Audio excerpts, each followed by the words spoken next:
Hello, everyone, and welcome to today's Pedestrian Focused webinar, sponsored by the Federal Highway Administration's Office of Safety and the Pedestrian and Bicycle Information Center. Today's webinar is entitled Pedestrian Safety Initiatives in New York City, and we'll be speaking with Matthew Rowe, Senior Planning and Research Manager with the New York City Department of Transportation, Division of Traffic and Planning, and Rob Viola, a Project Manager also with the New York City Department of Transportation, Division of Traffic and Planning. My name is Dan Jolene. I'm the Program Manager at the Pedestrian and Bicycle Information Center. I'll be facilitating today's webinar. Attendees, if you can hear me and if you can hear our speakers, click the hand in the box in the upper right-hand corner of your screen to raise your hand so that we can be sure that our audience can hear us. And we'll give you all a few minutes to raise your hand just to make sure we're being heard. Oh, look, lots of hands up. That's good. Great. Glad you all could join us today. We're really excited for the presentation. But before we get started with today's webinar, I just want to go over a few administrative details and the functionality of the webinar software. Now, if for some reason your computer or web browser freezes during the webinar, please just reload the website and log back into the program. You should be able to rejoin the session. Please note that attendees will not be able to speak during the webinar. And we do expect a large number of attendees on the call. So by muting your audio, it helps us cut down on confusion and background noise. As an attendee, you have a control box in the upper right-hand corner of your screen that collapses and expands by clicking the double arrows. Though you won't be able to speak, you will have the ability to ask questions by entering them into the questions box. If you have a problem during the webinar, you may enter it here. We'll be monitoring these questions and respond to you if we're able. Questions pertaining to the presentation may be asked at any time in the question box, but will not be addressed until the end of the program, when we've built in about 15 or 20 minutes for a discussion period. Please feel free to ask those questions as we go along, and we'll get to them after the presentation. Also, when you exit the webinar, there will be a very brief survey that will pop up. We very much appreciate your feedback on our performance today. Following today's webinar, you will receive a follow-up email. The email will be sent 1 to 2 days after the presentation, and it's going to include a link to download a printable certificate of attendance for 1.5 hours of instruction. If there are multiple attendees at your site, please forward this link to the other participants so that they can download and print the certificate with their name. In addition to the link to download the certificate, there will also be a link for the web page where we will be archiving all of the presentation slides from today's webinar. Now, this webinar has been submitted to AICP and has been approved for 1.5 CM credits for planners. Now, the Road Safety Academy, the training and education arm of the UNC Highway Safety Research Center, is a registered provider of CM credits. For more information on future webinars or to view the archives from this webinar series and others, please visit www.walkinginfo.org/webinar. In addition to the webinars, PBIC offers 4 different in-person training courses to provide technical assistance to professionals and community members in developing pedestrian safety action plans and improving conditions for walking. These courses can be found at www.walkinginfo.org/training. Now I'm going to turn the screen over to Matthew Rowe and Rob Viola for the feature presentation, Pedestrian Safety Initiatives in New York City. And while Rob's getting set up with the slide presentation, I just want to take a quick poll from the audience.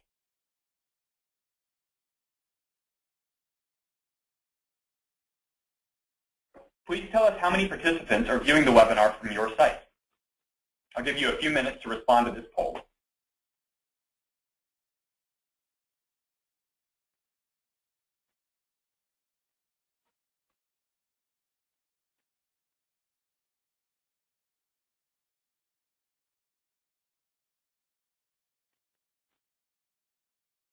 Just another minute to cast your vote, and then we'll be moving on with the presentation.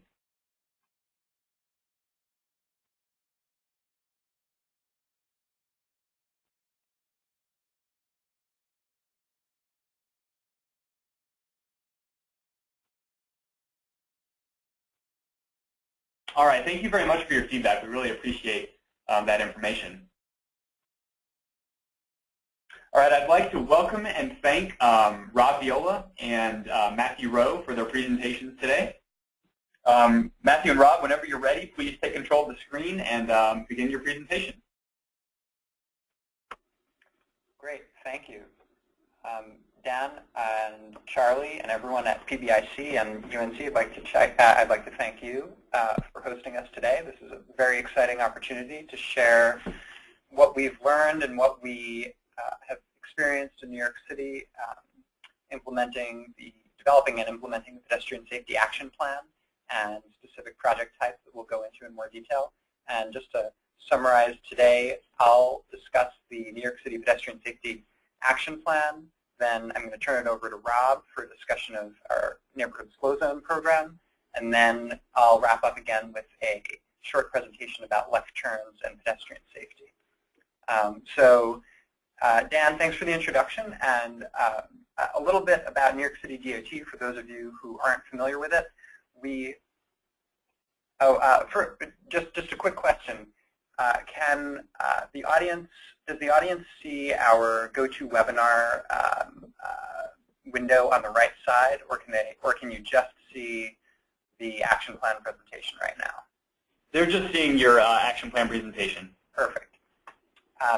So for those of you who aren't familiar with New York City DOT, we're responsible for 63 or 6,400 miles of streets in New York City, and we've got 12,000 signalized intersections. We also maintain the East River bridges and a series of other free bridges across New York City, and the Staten Island Ferry. We do not do the subways, so no questions about subways today. Among our agency-wide priorities is a 50% reduction in fatalities, all traffic fatalities, by year 2030. And that has animated our research into safety and our action plan process. I'll be talking both about how we developed the action plan and how we've been implementing it and progress so far.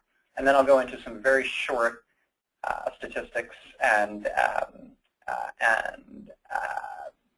summaries of a few key project types that we like.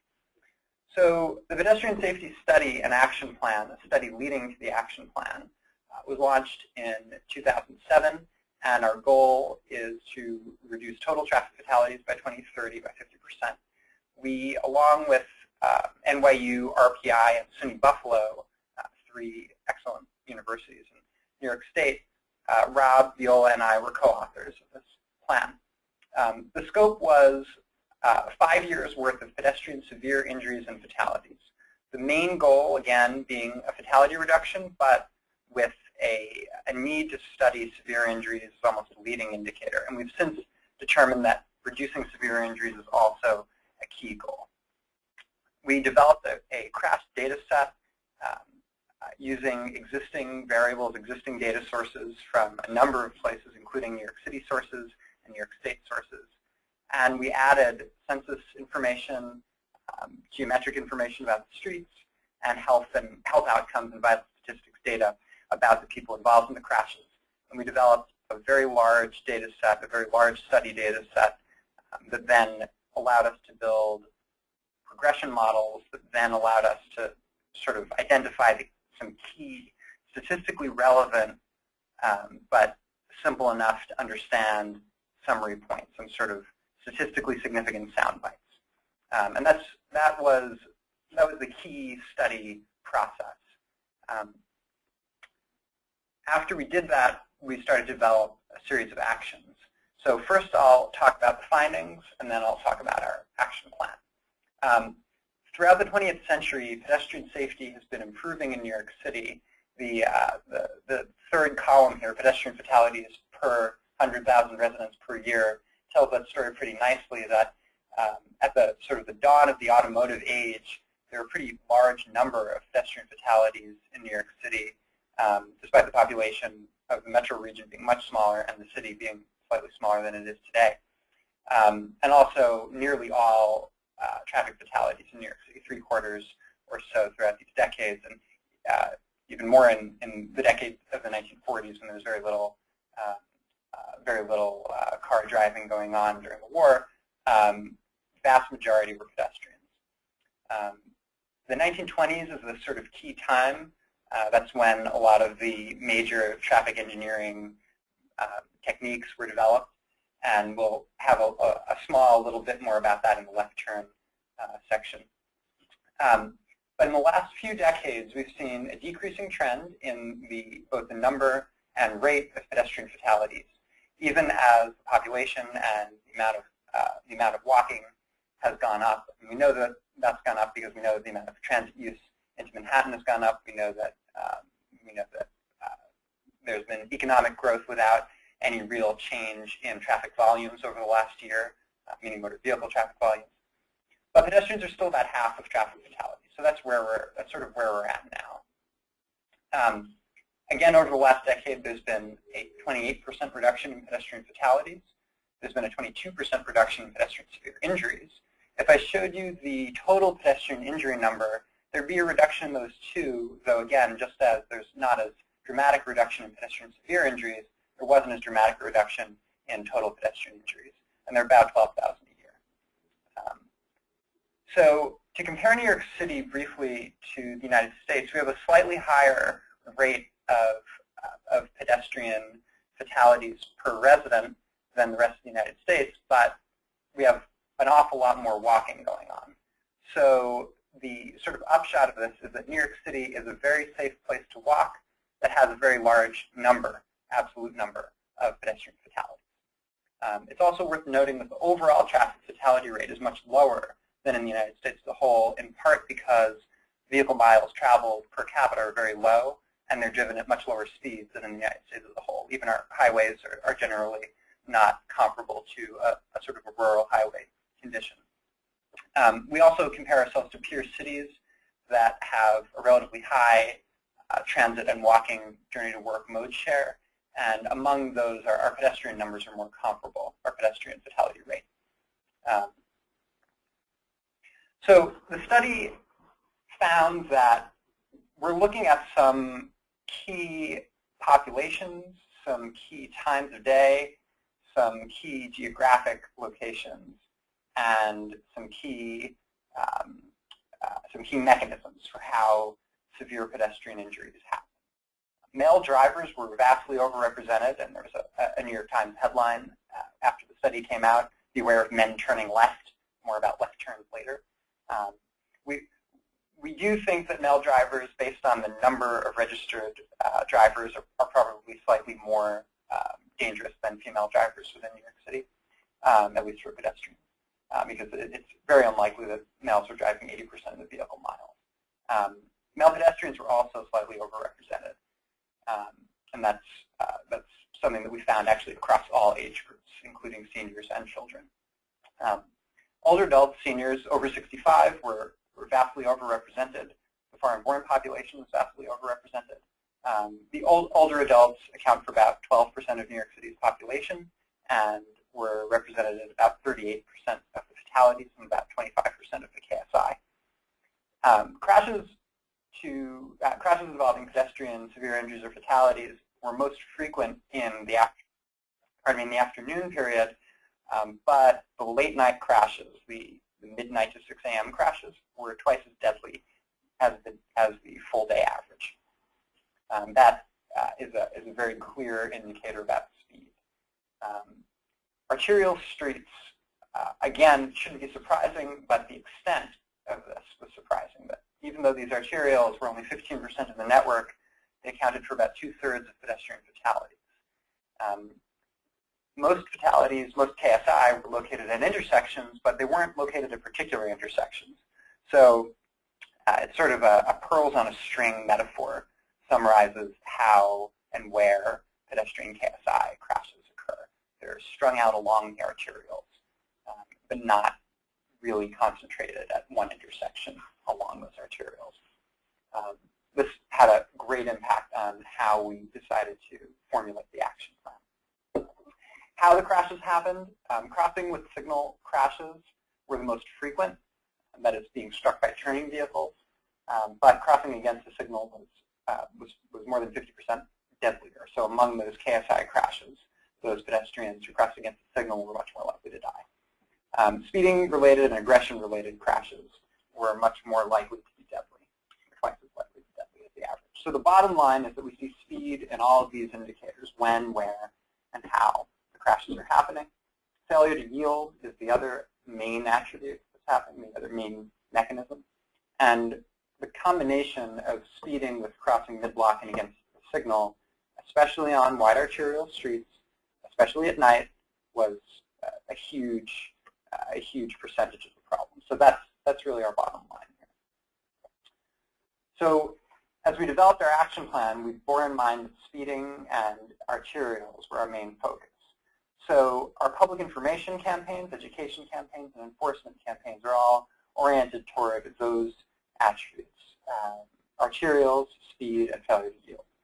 The core message of the public information campaign has been consistent, and it's 30 for a reason. We found that most New Yorkers didn't know what the speed limit was, and so we had to tell them what it was. We did that in ads and speed display boards. You see one on the right, our famous skeleton boards, where if you're going over 30 miles per hour, you see a skeleton that slowed down, and YouTube videos that went moderately viral. Not sure they're exactly fully viral, but there's been a lot of viewing. We've developed education programs, new education programs that focus on the age and language groups and geographies that are most in need of education. And we focused enforcement in partnership with NYPD on speeding and failure to yield, and have coordinated these enforcement measures with our engineering and our public information campaigns. The engineering programs, our action plan specifically commits us to redesigning 20 miles of high crash corridors per year and upgrading another 40 miles. The upgrades might be things like signal improvements or basic markings upgrades, but the redesigns are typically much more involved. They could be road diets, they could be the addition of separated bicycle lanes, they could be any corridor-wide treatment that drastically changes the design in favor of pedestrian safety. We also committed to installing 1,500 pedestrian countdown signals, piloting a neighborhood slow zone, piloting left turn daylighting in Manhattan, and installing 20 intersection treatments, which we've called Tame the Two Ways, and those are essentially left turn treatments. Other programs ongoing, Safe Streets for Seniors program and the Bike Network Expansion program. Safe Streets for Seniors redesigns key locations within areas with high numbers of senior KSI, senior pedestrian KSI, and also retimes signals and does markings out periods. Bike network development, you've probably all heard of. School safety engineering is not dissimilar to how it works, how safe routes to school work in other cities. And our high pedestrian crash location program was sort of a carryover pedestrian safety program that targets intersections. So the study basically found we need to focus on corridors, not just intersections. We prioritize our corridors based on the number of KSI per mile, and we focus on the top third of road miles per borough. Those are typically arterial streets. This prioritization provides focus for all of our efforts, and that data is updated annually. To implement these projects takes between 6 and 18 months, depending on the scale of the project. We do most of the work in-house, and that's key. Not just the planning, but also the design and the implementation is done mostly either in-house or with citywide contracts that are already doing maintenance on our street networks. So this is an extremely important point in understanding how we're able to do the volume of work that we do. It also has limited us to some extent in the specific types and details of the project, but the speed is vastly faster than capital, which is typically a multi-year construction process and is managed by different city agencies. So our progress to date has included, just in the first year of the program, we completed 21 miles of redesigns, meeting our 20-mile goal, and 46 miles of upgrades, meeting our 40-mile goal. We addressed turn safety at 26 intersections in Manhattan, major two-way street intersections, meeting avenues. We implemented left turn daylighting at about 24 intersections along Lexington Avenue in Manhattan.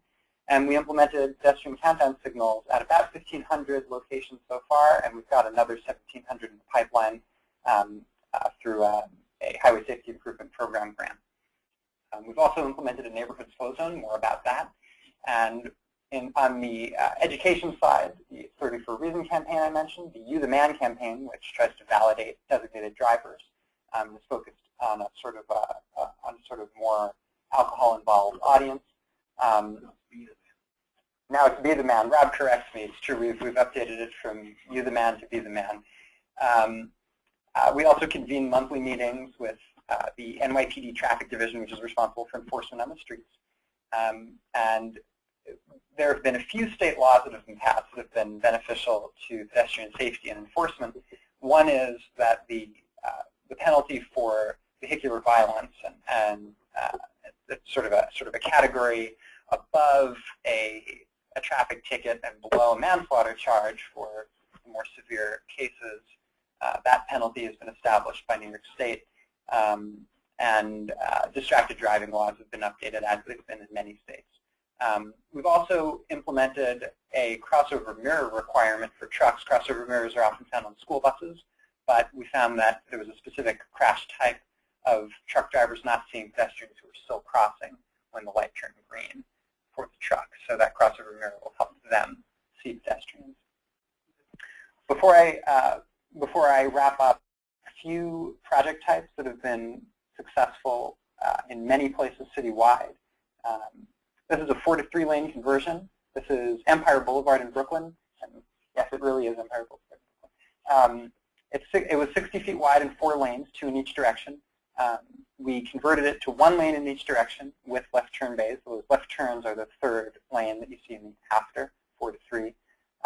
We implemented bike lanes here because the community actually specifically requested it. In other places, we've implemented wide parking lanes, 13-foot wide parking lanes, which sort of allow both double parking and biking activity to occur outside of the moving traffic lane. We also installed planted refuge islands for pedestrians opposite the left turn. So you can see, if you can see my mouse, this left turn bay is opposite this refuge island. Most of the cross streets were one way. So it gave us an opportunity to provide a very high quality crossing at each intersection. Another project.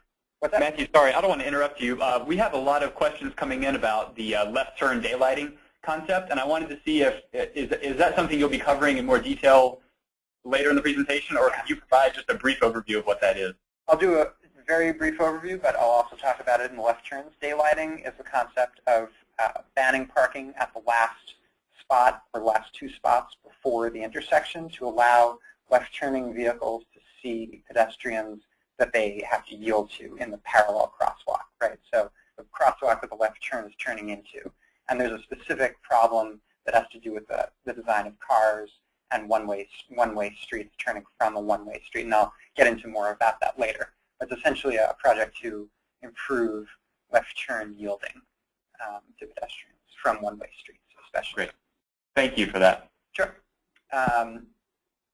A 2-to-3 lane conversion is also useful. There are a lot of streets in New York that are at 50 feet wide. They might be a little more or a little less, but many of them were designed just with a double yellow stripe down the middle. So that is essentially a 16-foot wide or 17-foot wide travel lane, which is not really appropriate for an urban condition, and it's not necessary. So there's this opportunity to provide both more capacity to car traffic through the left turn bays, the addition of left turn bays, and also a safe refuge for pedestrians in the middle, either as a flush center median or in some cases with built islands. This project doesn't have islands. You can also alternatively forego the left turn bays and the flush center mall and instead implement either bike lanes or wide parking lanes to kind of absorb that space. Another type of project that we've done in a few places, the arterial street median tip extension. This is Queens Boulevard in Queens. It was a 12-lane wide arterial.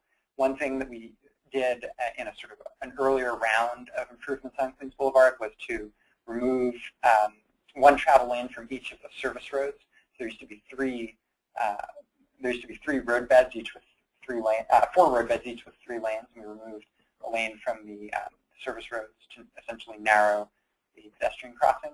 And now we've gone back and at key locations put in median tip extensions. In the bottom picture, you can clearly see the old concrete on the left and the new concrete on the right that provides a full-width pedestrian refuge island, usually 8 or 10 feet at least, bell bollards to protect the pedestrians from turning vehicles that might not be completely paying attention, and a nice textured a nice textured area for visually impaired pedestrians. This project, this is Broadway near Columbus Circle. This actually wraps two types of projects in one, and this is where I'm going to leave you.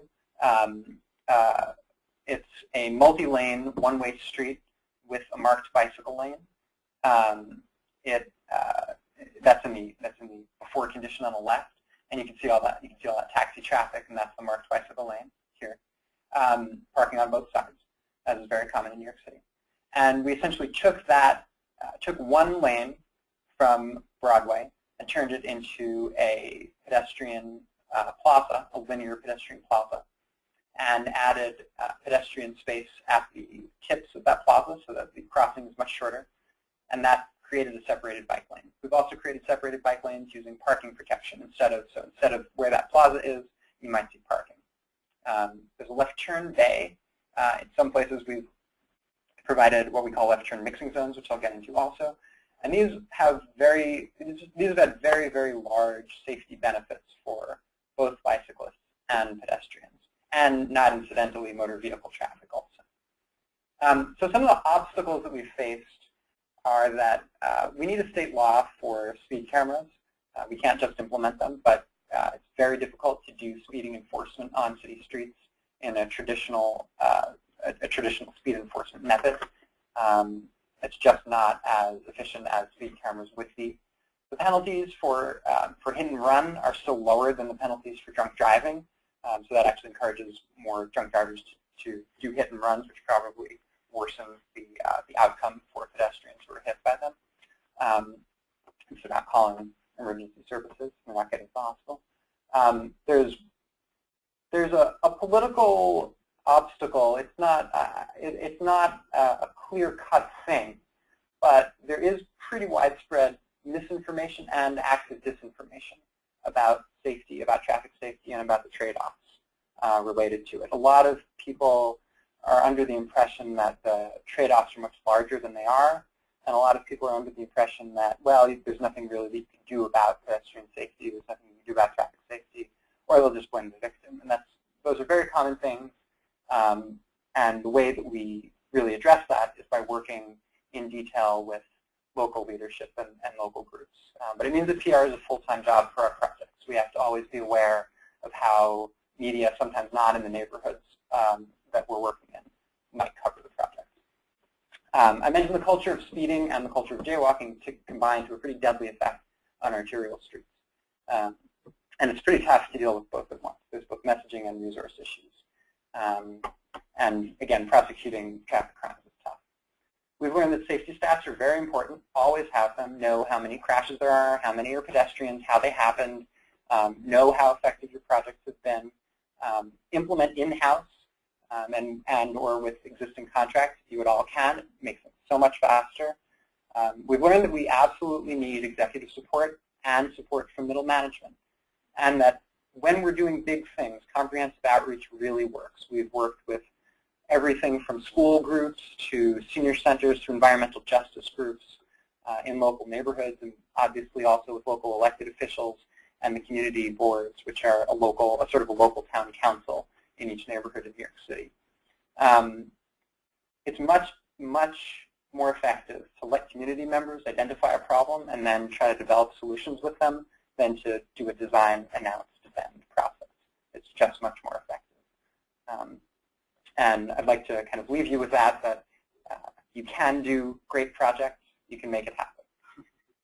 We know New York City is not an easy place to implement, but we've done it. So if there are no other clarifications, I'm going to turn it over to Rob. Yeah, that's fine for now. We've got some questions coming in, but I think we'll keep them to the end. Great.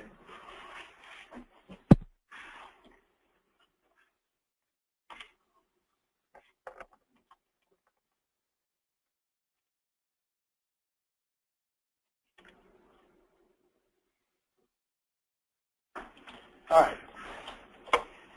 So hi, everyone. My name is Rob Viola. So I work with Matthew here at New York City DOT in the same office here in traffic and planning.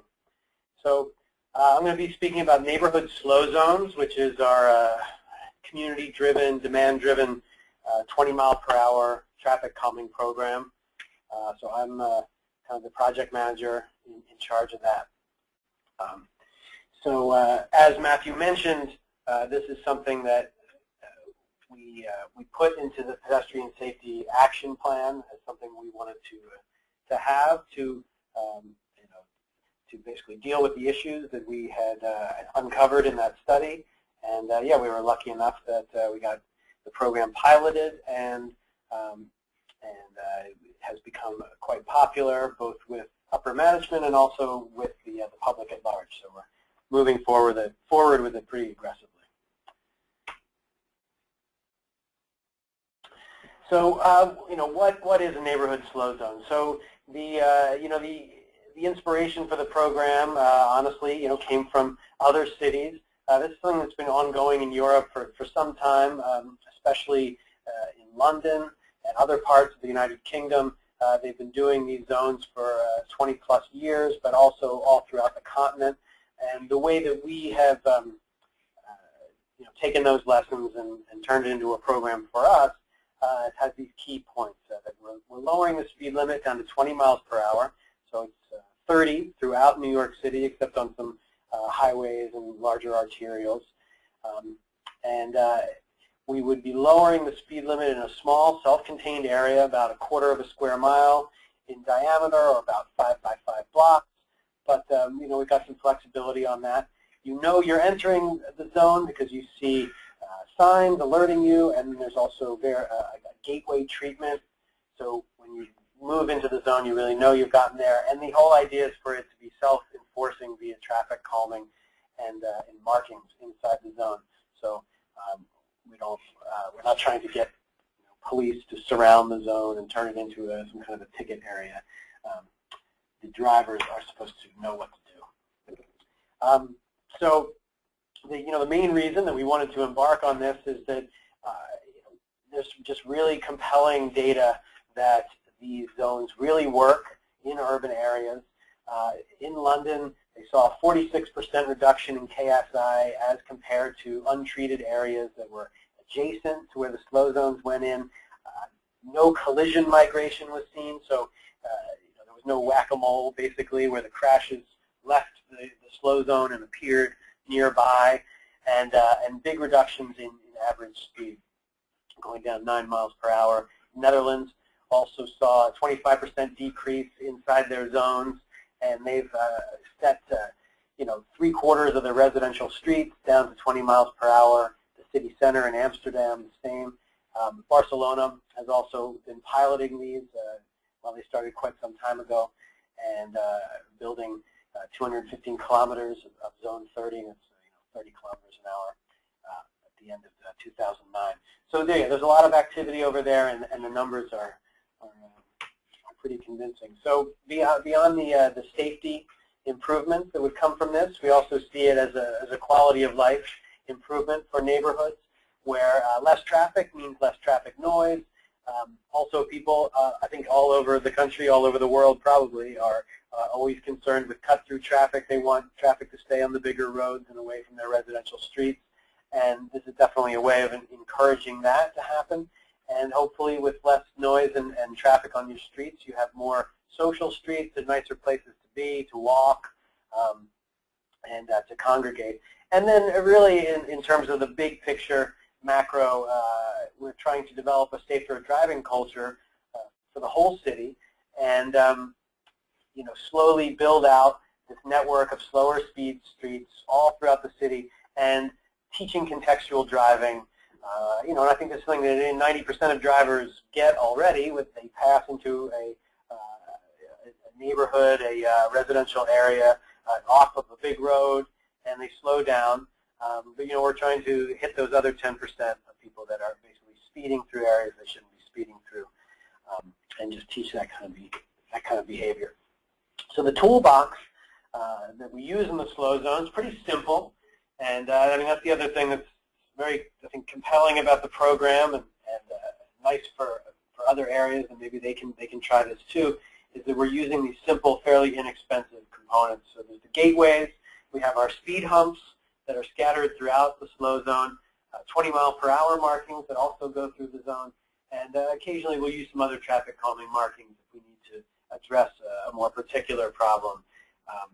And perhaps it's on a stretch of street where we couldn't put in these speed humps. So the gateways. This is a rendering of what the kind of ideal one would look like.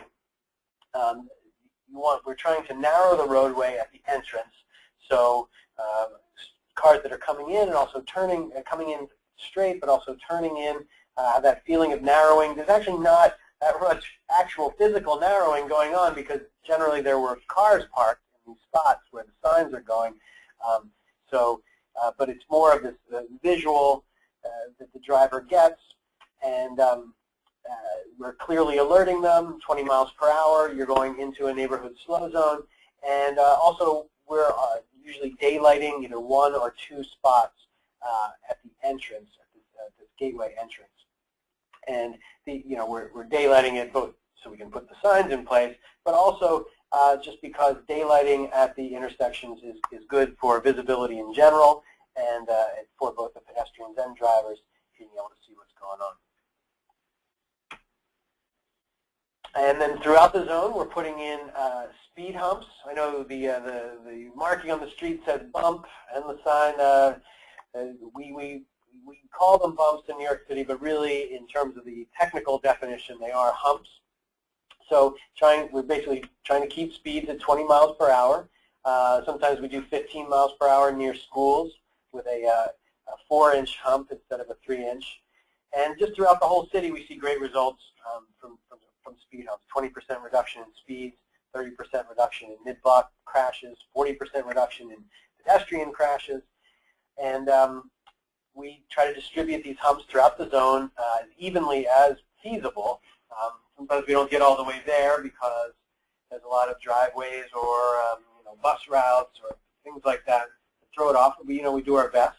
And the goal is so when you're driving through the zone every block or two, you should be encountering a speed hump. And that's the key element for making the slow zone self-enforcing, that physical traffic calming. There's an example of our 20-mile-per-hour markings that also go throughout the zone. Just happens to be a bike lane on this street, not connected to the slow zone. And then we might do some other traffic calming as well, like you see parking lane stripes here if we want to narrow the road somewhere. And then also if we maybe we have a road that's very wide, we might drop in a flush median. But keeping it pretty simple because it's a very streamlined program, and most of the drawings that we're doing are not things that are going to have a lot of back and forth with our engineering departments. So we want to keep it simple and keep things moving fast.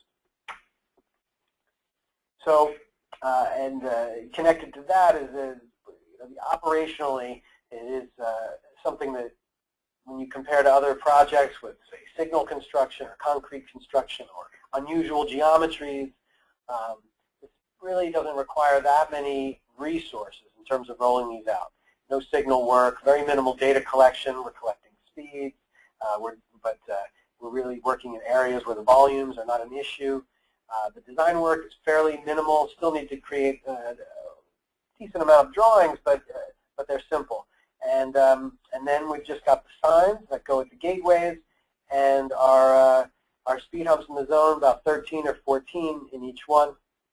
And we don't put those on bus routes, which is typical.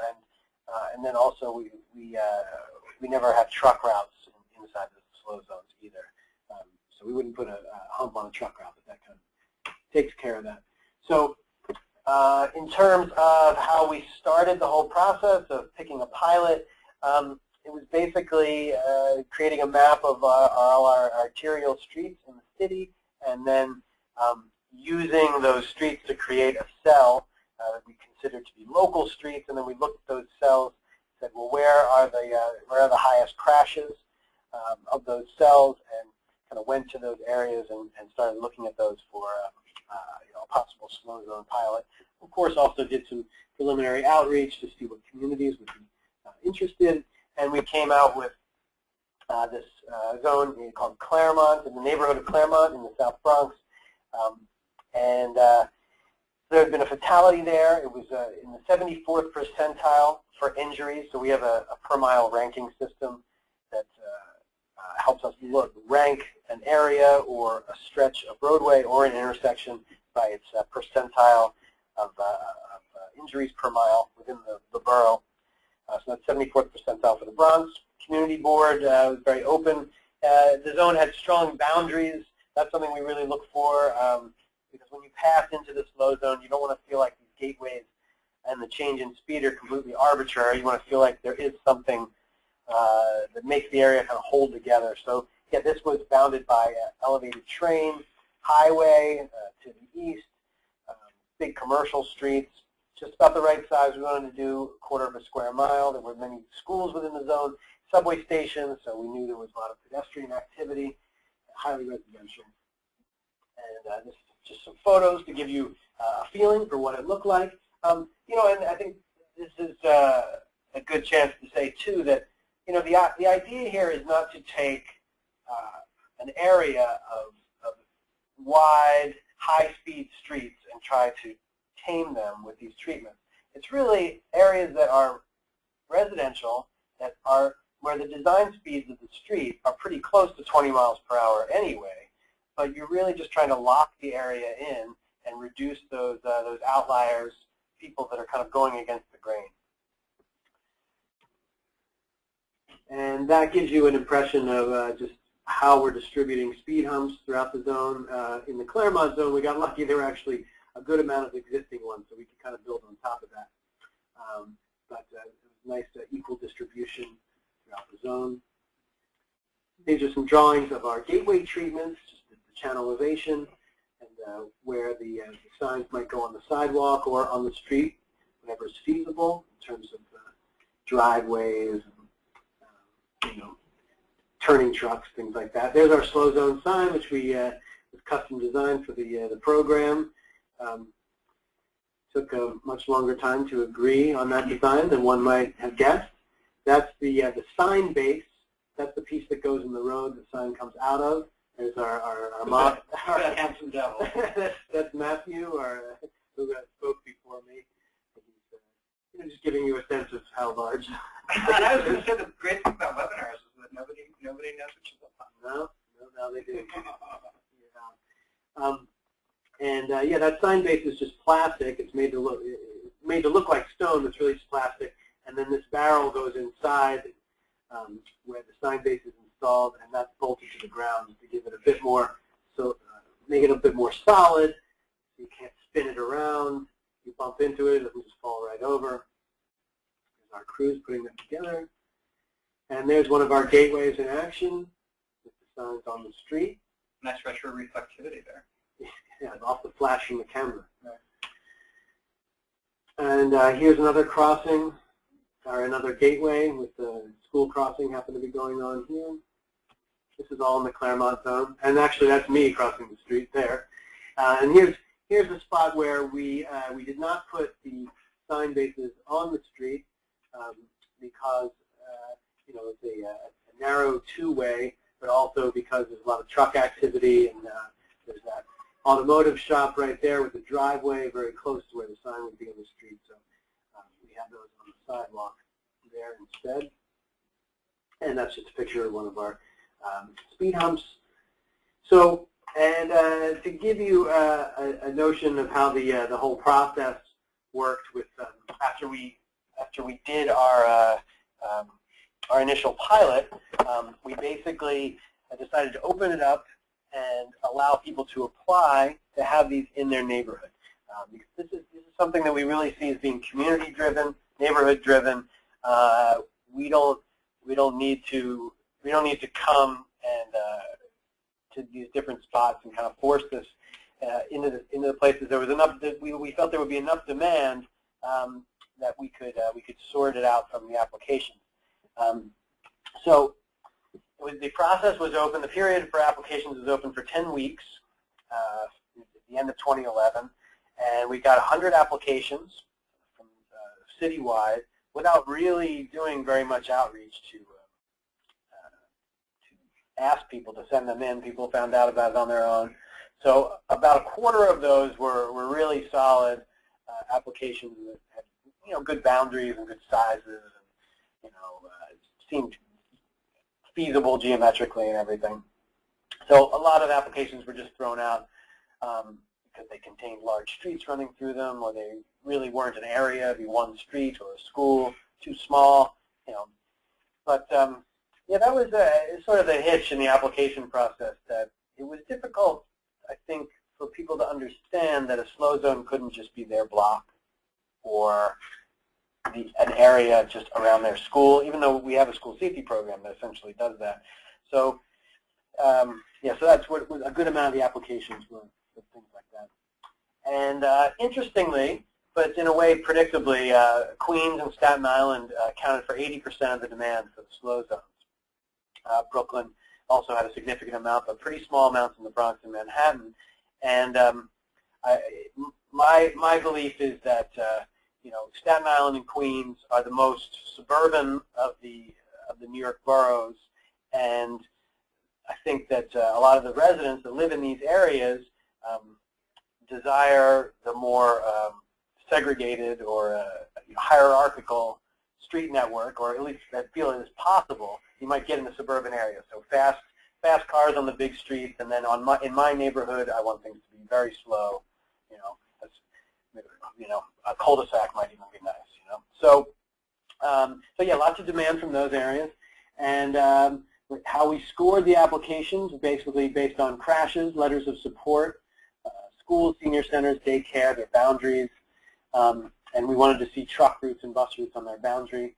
And then we took away points for how many gateways they needed relative to the area, size of the zone.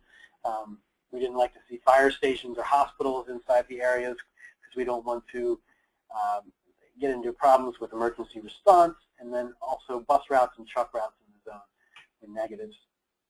And so after that demand came in for those 100 applications, the idea really caught fire here at DOT and with upper management, and they really wanted us to push and do as many as we possibly could do. Resources were moved around and money was reallocated, and we went from planning on doing a few to bumping up to doing 13 between now and next year. So 4 in the Bronx, 1 in Brooklyn, 1 in Manhattan, 4 in Queens, and 3 in Staten Island. And in terms of our preliminary evaluation, we don't have crash reduction data for Claremont, but we did see speeds reduced at 6 out of 7 locations where the humps went in. Average reduction of 85th percentile speed was 10% for 6 out of 7. Unfortunately, we didn't see big drops at the non-hump locations, and then also as something that maybe it's something we can work on later, we did see a lot of cars hitting the in-street sign bases. So some almost half of those have had to be repaired or reinstalled. So we're going to keep monitoring that, see how it works in other neighborhoods, but something to be aware of. And we've had good anecdotal observations from the police, seeing slower driving in the zone, less aggressive, and then great public response from the neighborhood, and then throughout the whole city, with many groups going to the press and really demanding this in their neighborhood. And so, yeah, it's great to see. And now from those applications, we really have almost this database of demand for traffic calming throughout the whole city. All right, that's all I have. So, but I guess we're holding questions toward the end, so I'll pass it back to Matthew. He's going to talk about nocturnal. Hi again, everyone. You have it open already, actually. Well, just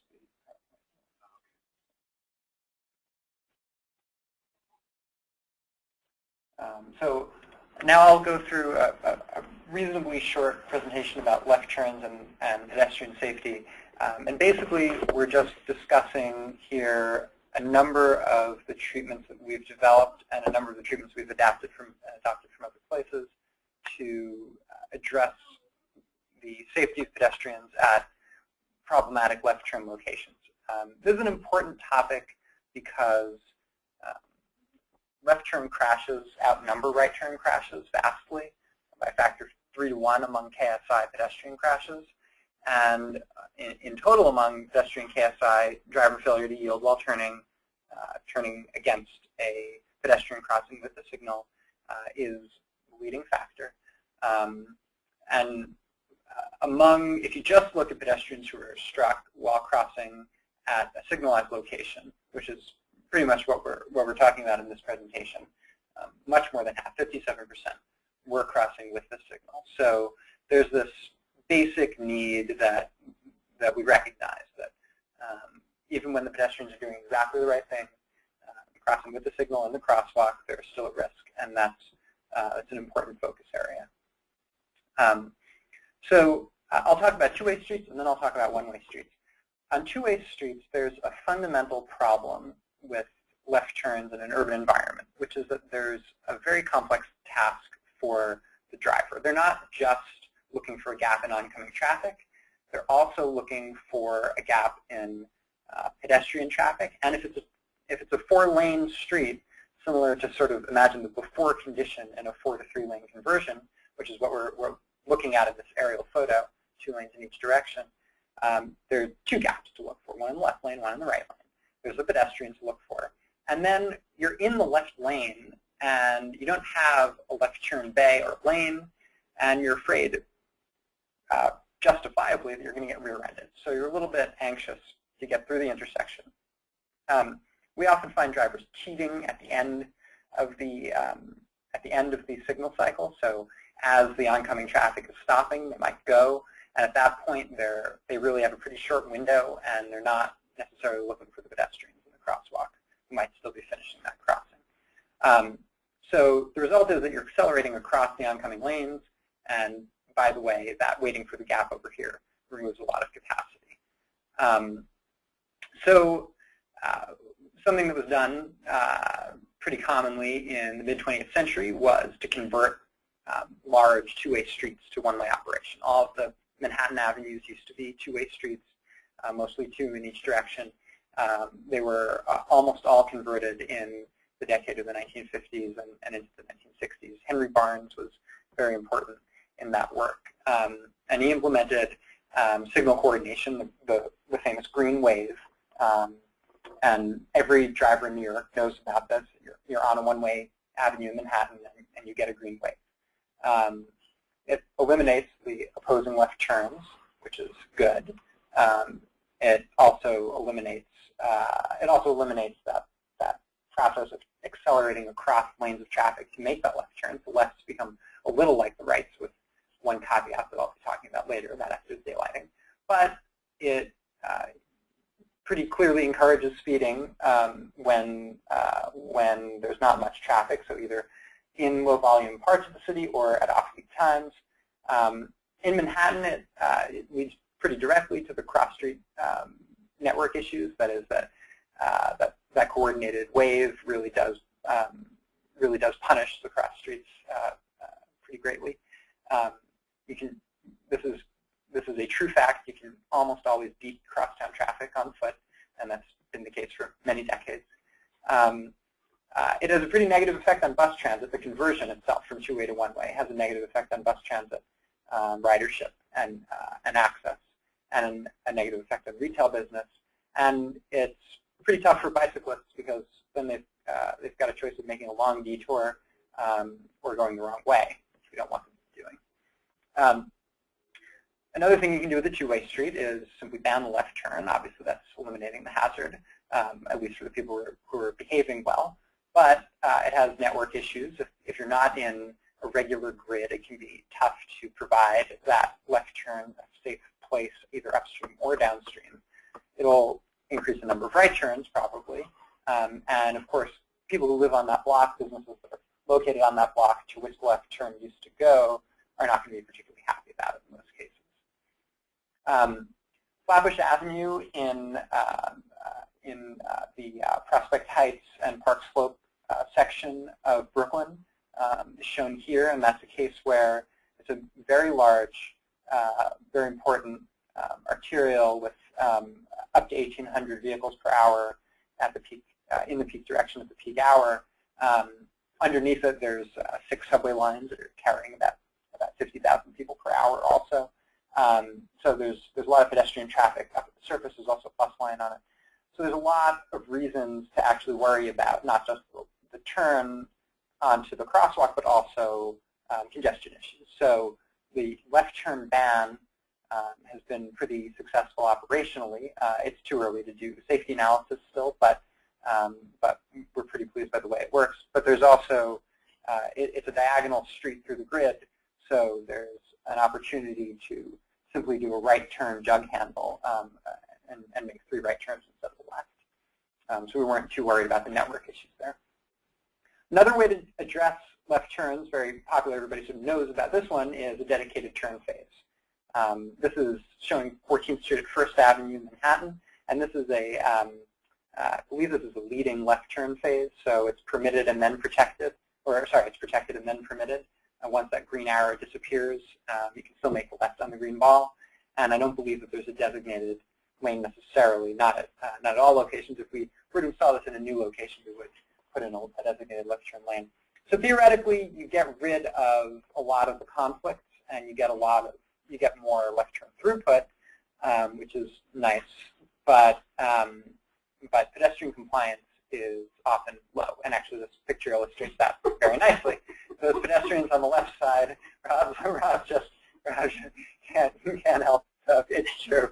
I mean, New York City pedestrians will almost always go while parallel traffic is going. It's very hard to stop them from moving when parallel traffic is moving. So they see the parallel traffic move. They see the traffic on 1st Avenue stop, and they see the traffic on 14th Street start to move, and they go. So that also eats into your signal cycle time. So that'll actually reduce the amount of time pedestrians have to cross typically. Another solution, when the volumes are appropriate for it, is like I discussed on Empire Boulevard. This is another street. This is Vanderbilt Avenue in Brooklyn. You can convert from 4 lanes to 2 lanes, adding in the left turn lanes or bays, and you've eliminated that back pressure problem, so your left turns are no longer in your travel lane, and it reduces the gap from 2 lanes to 1 lane. Yeah, the gaps might come less frequently, but the chance of having a gap in 2 lanes at once is pretty low. So now you can wait until the end of the cycle when it's cleared, and you just go. The only thing you have to worry about at that point is the pedestrians. So you're much more likely to pay attention to those pedestrians. The left turn is also a little bit closer to the opposing crosswalk, so it's a little bit, there's probably slightly less acceleration, slightly lower speeds when they're going through the crosswalk. It might not be feasible depending on the volumes. We do modeling either in highway capacity software or synchro on pretty much all of these types of projects, because we want to make sure that we're going to be processing things in a way that's acceptable given the context. There's no one standard to use, but within the context, you can be aware of what you're going to be doing to traffic if you're going to be doing anything to it. Here's another road diet. This is a 2-way, 4-lane street in the Bronx, Allerton Avenue, that's converted to 1 lane each direction with turn base. It doesn't have the islands, but it's had 26% reduction in injury crashes across the board and 48% reduction in pedestrian injuries, which is pretty substantial. We also saw very substantial reductions on the Empire Boulevard project. I don't have the stats, but you'll be seeing more about that later, I think. Not in this presentation, but look for the next PedSafe book as it comes out. One thing not to do, don't move left further to the right if you can avoid it. One of the reasons for this can sort of be illustrated in the photo on the right side. This left turn, though it's actually in pretty close to its original position, you're moving it pretty far to the right, and it's swinging out pretty wide when it's a large vehicle. The turns, the opposite turns, are then crossing each other. You can see an oncoming left turn, the path would cross this vehicle's path instead of sweeping in front and sweeping in front. So it also moves you further from the receiving crosswalk. I mentioned that the closer you are, probably the less speeding you have through, or lower speeds you have through the crosswalk. And the sight lines are a little bit worse as you move them to the right. Sight lines are probably the biggest issue here. An alternative is that if space permits, and this is a drawing of a wide arterial street with currently 3 lanes, but it could be reduced to 2 lanes in each direction. And by taking that space, you can create a wide parking lane. I mentioned we'd like to create those wide parking lanes, provide a nice buffer, good separation between the through-moving lanes and the parking maneuvers, the double parking, the bicycling in the wide park going on in the wide parking lane. So one thing you can do is here the left turns are staying in the same place, and the turn paths are still not crossing. But we've created the opportunity to provide new pedestrian space, an extended median tip, and done that by essentially moving the moving lanes to the right. So there's only 2 of them, extra space, fine, you can move it to the right. There's about 5 extra feet here, and that gets carried over to the other side, and just channelizing between the left and the through. This isn't as much of a way of mitigating the left turns as it is a way of providing that kind of pedestrian space you might want to provide while not messing up the left turns at all, while not diminishing the safety of the left turns.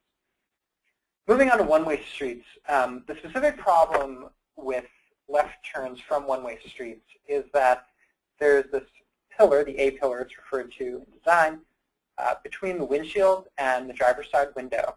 And there's a blind spot that moves along into the crosswalk as you're driving close to where you're going to make the turn. This is an old graphic, but I think it's still illustrative from an old publication by Philippa Bede. And this kind of shadow, this blind spot, can actually get pretty large depending on how close or far you are from the turn, from the crosswalk. So actually, the closer you are, the smaller it ends up being. But if you're moving in the same direction as the pedestrian, you're both going north, let's say, it's a little bit of a problem. So not to belabor the point, but removing that last spot can be very beneficial. You can put in a yield to pedestrian sign.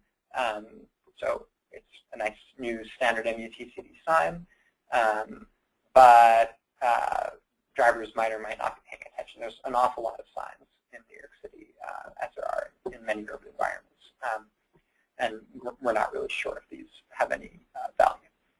Another thing you can do in a one-way street is install an LPI, a leading pedestrian interval. You can install them on two-way streets too, but they're especially useful on one-ways because there's often a little bit of extra time in the signal cycle. So the idea is to hold traffic for just a few seconds before cars start to be allowed to move and turn into the parallel crosswalk. So you might be concerned about the north-south pedestrians, and you'd be holding the northbound or the southbound traffic. This allows the pedestrians to sort of get out right in the middle, take the crosswalk.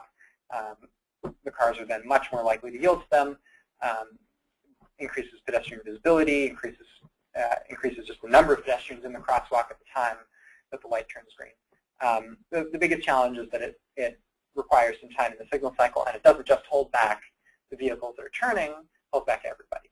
So here's an LPI. So you might have all the vehicles stopped. It looks a little bit like an all-ped phase, but it's too short to complete the crossing. But then they get to complete the crossing as the turns are starting, they're visible, and then the cross traffic goes. Another way to approach this is with a split phase. So instead of doing a full LPI, you allow let's say, an avenue to turn while the right-turning vehicles yield to pedestrians, but the left-turning vehicles are given their own dedicated phase. Then you allow all the pedestrians parallel to the avenue to move while holding the left turn, and then after that, finally, you switch to the cross street, and that's a more traditional cycle. So the idea here is that if there's sufficient volume of pedestrians, sufficient volume of left turns, you're going to get decent compliance for both the left turn phase and the holding of the left turn phase. And it provides a fully dedicated pedestrian phase in one of the crosswalks. It also increases the amount of turns you can get through the intersection, so it's a benefit for both the turning vehicles and the pedestrians. It does take some time away from cross traffic or from grouping vehicles, basically. So there's a trade-off that's not as great necessarily as the LPI, and they're really useful in a lot of ways. They're useful in similar situations, but we've had great success with the split phase more recently. Here's an example of 7th Avenue and 23rd Street. We implemented a pedestrian refuge island on both sides of the street. We implemented a left turn bay, full left turn lane really, and that allowed us on the opposite side to greatly shorten the crossing. So even though these pedestrians are still not getting a dedicated phase, these east-west pedestrians in the south crosswalk, they are getting a much shorter crossing. So that left turn that's coming from 23rd Street down onto 7th is much more constrained. It's much more directed to a short crossing. This also happens to be a bus stop, so it's a good place to wait for the bus. You get a dedicated phase for the turn, and then also different times of dedicated phase for the pedestrians. Here's what it looks like in practice. There's that phase. Those taxis are lined up to turn left, and it looks like these two are going to clear. This one might stop if he's compliant, and then the pedestrians are going to get their time to cross. The ones who are waiting here, and there's this nice pedestrian area. Note that we built an island and then marked this out so that we didn't have to do curbside work. That's one of the constraints that I mentioned before of doing things in-house. We often can't move catch basins. In fact, we can almost never move catch basins. Finally, daylighting. Here's a left turn from Lexington Avenue with a car not really yielding to this pedestrian. And he, by the way, is on the clearance phase. That's a flashing don't walk for this. Don't be afraid the car is not going through the red. That pedestrian probably is crossing against the signal. These pedestrians here are waiting to cross next to the daylighting zone. This is an after shot of a similar location. So this daylighting now gets rid of the truck that would have been parked here loading, gets rid of the car that would have been parked here all day. And the pedestrians in this crosswalk are going to be much more visible. This car will also be further closer to the crosswalk than it would have been otherwise. It would have been turning, see, from out here. It's actually pretty far. So mutual visibility is improved, both for the pedestrians in this crosswalk and for the drivers. And you can provide room for eventual curb extensions or some other neighborhood amenity. There's some places similar to this where bike share will be adding stations. The main challenge is it removes parking. We didn't have any issue with it where we installed it in Manhattan, but in some places you might. In the specific case of a separated bike path, this is a parking protected bike path, you can implement a left turn lane or bay directly next to the bike path at the approach, and we call this a mixing zone. It's a mixing zone because the separated portion of the bike path is really ending, and you're essentially letting the cars yield to the cyclists as if they were changing lanes on a street into other car traffic. So the cars go behind the cyclist, and then the cyclist clears and the car can turn right or left. This particular location is a right turn, but it's applicable to left turns too. So if you happen to have a left side bike path, I didn't have a good shot of a mixing zone, but my apologies for that on the left side. So just like daylighting, very, very similar to daylighting, it improves mutual visibility. And again, the challenge is that you have to remove a bunch of parking spaces here, maybe more than daylighting. So a few overall challenges. Public acceptance, especially if parking regulations are going to be changed, is an issue and can be an issue. Not universally, but can be. Turn restrictions or signal timing changes can end up restricting mobility. Turn restrictions tend to be much more negatively received than signal timing changes, and they present larger challenges in rerouting traffic. There are places where you simply can't be done. Compliance is an issue more for signal timing than for anything else. occasions for turn restrictions too. It's an issue for both drivers and pedestrians. And then the next need really is to be looking more at project evaluation in these kind of complex environments.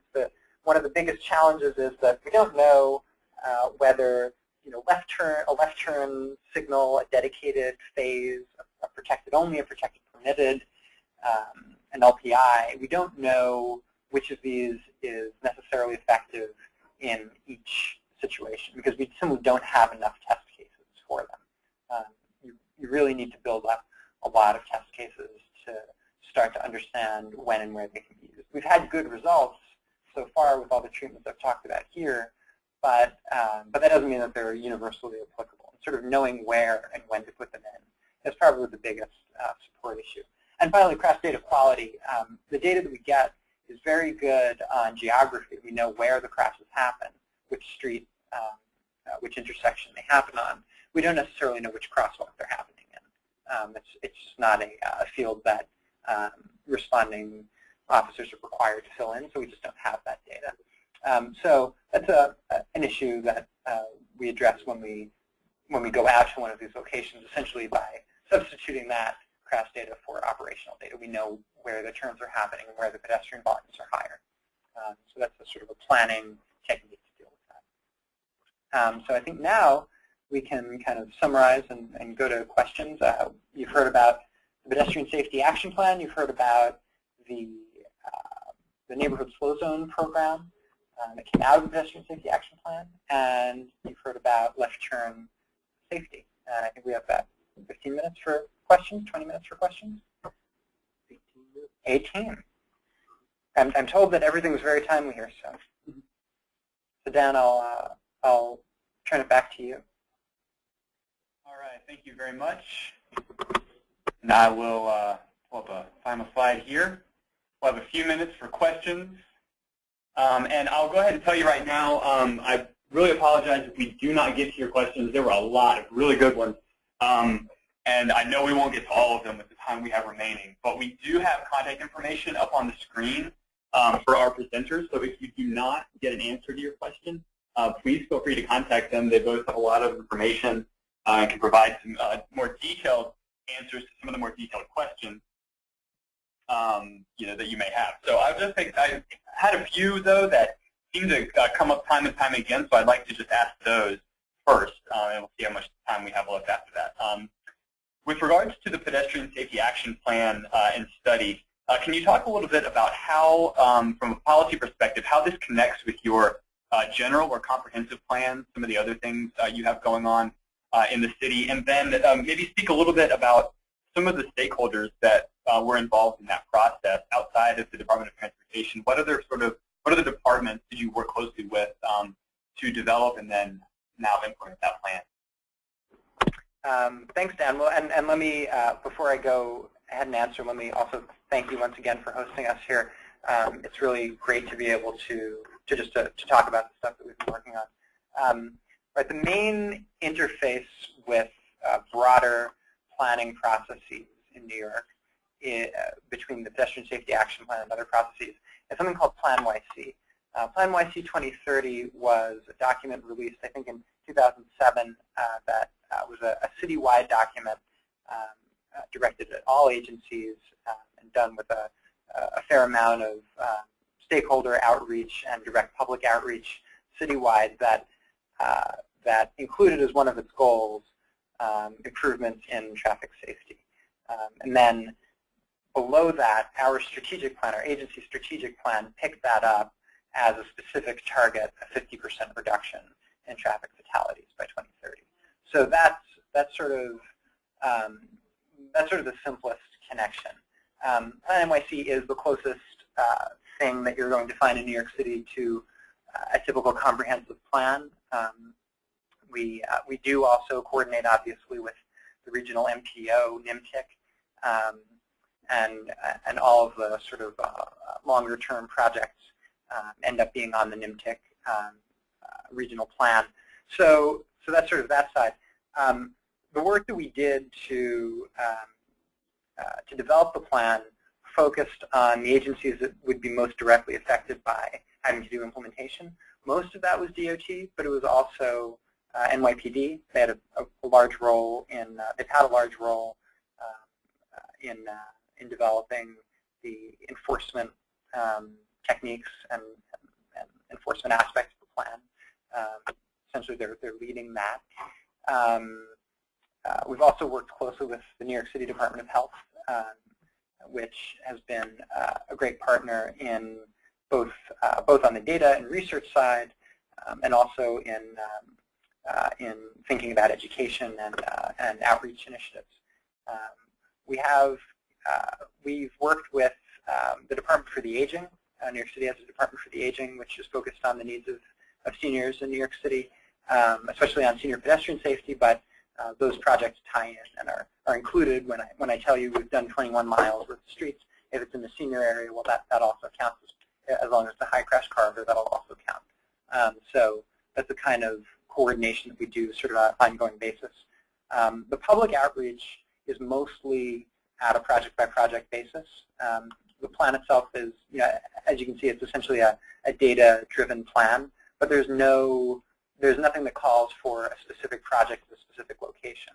And that's, I think, another important point, that the action plan is about citywide initiatives. It's about it's at a programmatic level, not at a detailed corridor or intersection level. Action plans can be, pedestrian safety action plans can be, there's nothing wrong with doing that, but given the sort of scale of New York City and also the way that the agencies and community groups work together, it made a lot more sense to do programmatic things first and then to dive down at the local level as projects are developed. Rob, is there anything you wanted to add to that? The only thing I would add is just that I think that the initiatives we're doing here in terms of pedestrian safety and other things at DOT that also connect back to Plan YC in terms of the emphasis on non-automotive modes, because sustainability and because all in Plan YC, pushes for big expansions of transit, expansions in walking and bicycling as modes of transportation. So this is also supporting those efforts. And every time we put in a pedestrian refuge island with a tree pit, we're also supporting a Plan YC goal, which is to plant 1 million trees in New York City. Oh yeah, that's right too. Nice little segment. Thank you guys very much for that. I want to move on to a question that came up, and you sort of addressed this in terms of your neighborhood slow zones.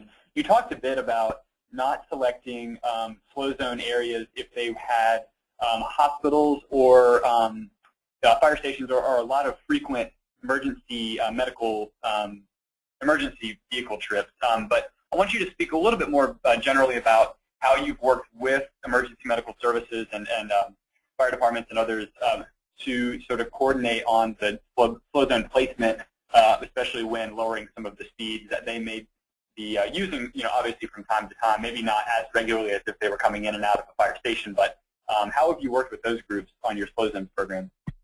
Yeah, so basically the way, and this may evolve, I think I expect it to evolve, but the way it's been working right now is that we have been doing just our standard outreach to NYPD, and they're our basic contact point for any emergency services that's happening in the area, anything to do with ambulances. And yeah, FCNY. Yeah. Oh, you said Oh, I'm sorry. I'm in FDNY. Excuse me. FDNY. So the fire department. So so we'll let them know that the project is coming, and we consult with them. And if they have a specific problem with it, then we can maybe have some flexibility on design. And that's really that's a standard thing that we do on what we call major transportation projects, which are just projects that we roll out that are going to have some significant impacts on traffic capacity and things like that. The other thing is that speed humps are part of our mix anyway. If a resident asks for one and it gets okayed by the local community board and it's physically feasible, and it's got speed, and there's speeding there, it gets put into our list of projects. So, so these are popping up all over the city anyway. So this is something that the fire department and the emergency services are used to dealing with. But we've also provided them with some information just about, about how routing would work, and really, if we develop one of these zones, it's very unlikely that they're going to hit more than one or two humps, as they're making their way to the fire. So we really don't see, big reductions in speeds. And I think the other thing to remember too is that, these are not streets that you can drive 50 miles per hour on. These are tight neighborhood streets that even if you are in a fire truck going to a fire, I think it's very unlikely that you're going to be getting, you're not going to be using those streets in the first place, but also you're not going to be getting up to very high speeds, maybe 30 at the most. So I think the impacts are relatively mild. All right, thank you very much. I got a couple more questions I want to ask about the slow zones here. Have you considered, with the gateway signs in your slow zones, have you considered mounting those on, or using curb extensions on which to mount those instead of just the painted daylighting areas? So you can reduce the damage done to your signs. Have you considered putting those up on curb extensions, or is that mainly a funding issue? Oh yeah, I mean that would be great. I would love to do that. That would turn each slow zone into a major construction project. And we would probably have to do it in capital because there's so many catch basins at the intersections. So yeah, you would have, instead of being able to roll out 13 in a year and a half, you'd be maybe doing maybe one every 3 years. So aside from the speed of that, then there's just the cost. I mean, if we were, you're talking about, a scale of like probably 5 times the cost or more. So, but yeah, that would be fantastic. And we actually at the beginning of the and there's nothing to rule out that we couldn't do that later, and make things more permanent. At the beginning of the planning process, we actually did have a concept for mounting them, not as curb extensions, but kind of these little islands of concrete that would make them a little more solid, but still wouldn't interfere with catch basins. It could be swept, but that just wasn't feasible for a lot of reasons. We basically thought people would hit them. Thank you very much. Going off of that question, actually sort of a two-part question here, both related to traffic volume thresholds. Do you have, and you may have mentioned this, I apologize if I missed it, any traffic volume thresholds for your slow zones or for implementing some of the road diets that you showed in the last slides? Well, the road diets tend to, as a back-of-the-envelope rule of thumb kind of thing.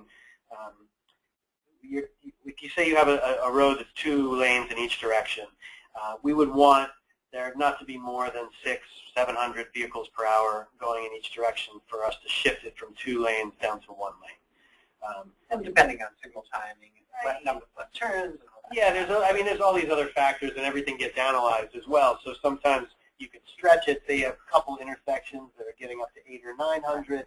Maybe you can do it. But yeah, if your whole corridor is 1,000 per hour, 1,100 per hour, yeah, you're actually not going to do it. That's not going to happen. So that would be kind of a rule of thumb, when you get your initial data back. We don't have a hard and fast number like that for the slow zones. It's basically just that we're looking at areas that we know are residential, where we're not going to be impacting major through streets, and really, when you go into these areas and you take speeds, they're not that far off from going 20 miles per hour anyway. You have your outliers that might burn down a street going 45, but your average person who's going down one of these streets, they're hitting a stop sign every block, or they're hitting signals, and there's pedestrians, there's sidewalks. It's a 30-foot wide street with parking on both sides. So what we're implementing here is not really going to it's not going to be the major drag on their travel time. So we're not really thinking about volumes, that intensively.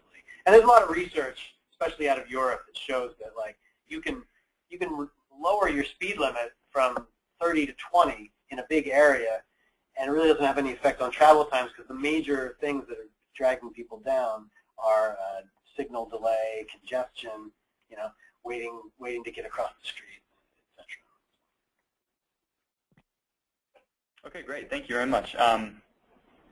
We had a question here about your signal timing, or in some of your practices of signal. Specifically, do you have any experience installing or using any scramble times, intersections, and if so, how does that relate to some of the other initiatives you were talking about in the last portion? So the pedestrian scramble or barn stance, I think, is what the question's about. Yep. Yep. So the barn stance, I believe, was developed or at least popularized by Henry Barnes right here in New York City. Invented at least. Certainly popularized, probably invented. And there are a number of places where there's still all pedestrian phases in New York City, but it's very rare for us to put in a scramble at a traditional orthogonal intersection with 4 crosswalks and 2 streets crossing at right angles. Essentially, they take up a lot of time in the signal cycle, and there have been a few times when we've actually removed them in favor of a very long LPI, because you can essentially install both a leading and a lagging pedestrian interval and really extend pedestrian time, and then still get the capacity, still get better capacity on the cross streets than you would with a pedestrian scramble. And you can do that because you're essentially not permitting the diagonal crossing, and you can thereby really pretty well protect pedestrians from the turns that way. So generally, I personally would counsel toward LPIs, toward long LPIs, rather than toward scrambled, unless, again, the diagonal phase is, the diagonal crossing is the goal. We do have a few locations where the only way to cross pedestrians is on a diagonal. And there we do have a true all-pedestrian phase with a marked crosswalk. But we don't have anything like, we don't anymore have anything like what, I know downtown Toronto has one, downtown Los Angeles might even have one. Okay, great. Thank you all so much. And unfortunately, that's all the time we have for questions today. If we didn't get to your question today, please feel free to contact our presenters via email. Their emails are still up on the screen, and I'm sure they'll be glad to respond to your questions. Once again, a recording of today's program, as well as a copy of the slides in PDF format, will be made available in about a week on walkinginfo.org/webinars, and we'll be sending that link out to you automatically after the webinar. So within about a day, you should receive that email with the link. And that email will also contain instructions for how you can print out your certificate of attendance, which you can, if you're viewing at a site with multiple attendees, make sure you circulate that link to all the people who attended so that everyone can print out their own certificate. Finally, I just want to remind everyone that a very brief survey will appear once the webinar is ended. We really appreciate you taking a moment to complete it and provide some feedback on our performance today. Thank you again to our speakers, Matthew Rowe and Rob Viola, and thanks to all of you for attending today's pedestrian-focused webinar.